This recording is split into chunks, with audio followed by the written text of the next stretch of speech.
继续来看这个海巡署出港安检，发现一台渔船无对档，要求船长把这个便所的地板给拆开，结果发现内底是米20个人，企图要偷渡到东南亚。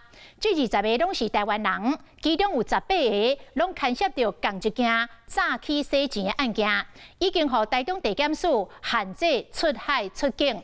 无排除是诈骗集团安排这群少年人集体来逃走，要来制造断点，要让案件办不落去。即卖这群诈欺犯已经予收押禁见。渔船便所的涂骹互拆开，随着一双手伸出来，卖输伫咧喊救人，卖堪要等，想要走出来。海巡署的安检所人员摕咸姜仔水来封闭，有的高潮的便所架卡竟然被20个少年男女。先坐人，先趴着，这边。不好意思，我们不会跑。天气小热，加上空间阁无大，所有的人爬起来拢是大粒汗、细粒汗，状况真歹。可以水了吗？可以，可以水，可以。可以给我水吗？水这里。我们坐在这边好不好？好，老公。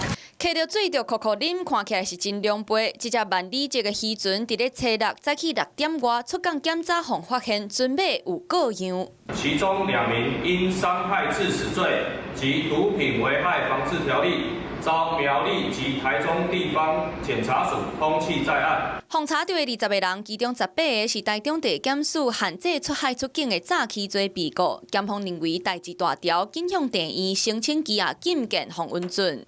集体偷渡的案件比较罕见，一来被查获的风险高，二来也有生命危险。尤其你藏在船舱的密闭空间内，环境相当恶劣，稍有不慎可能会闷死。甚至如果遇到黑心船家，发现可能有危险，他会直接把偷渡客海上丢包都有可能。这18个诈欺犯拢是有规模的诈欺集团的卡手，也是相关的共犯。不过涉案的层级无悬，所愿意偷渡冒险，无排除是主嫌也是干部挑工安排因做伙偷渡，敢若想要制造断点，互检方无法度阁继续查。加在海巡有照实安检，确认因拢有多蒙的事实，全部放羁押禁见。你好，我是宋彦明。想掌握最及时的新闻资讯吗？赶紧订阅、按赞、开启小铃铛，锁定华视新闻 YouTube 频道。